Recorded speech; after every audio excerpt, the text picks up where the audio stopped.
ચૂંટણી પરિણામ અગાઉ જ કાશ્મીરમાં આ પક્ષ સાથે ભાજપના ગઠબંધનની ચર્ચા।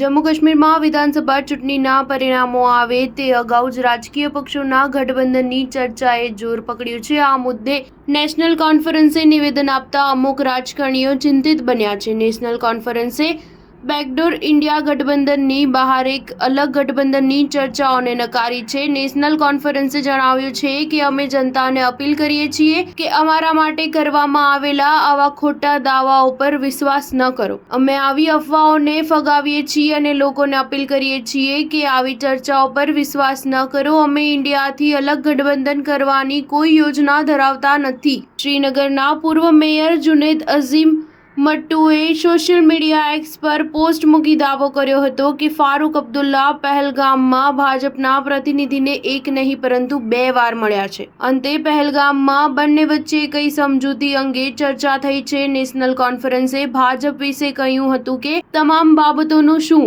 જ્યારે તેમનું ટ્વીટ સોશિયલ મીડિયા પર વાયરલ થયું ત્યારે અટકળો શરૂ થઈ ગઈ કે શું નેશનલ કોન્ફરન્સ ભાજપ સાથે ગઠબંધન કરવા જઈ રહી છે।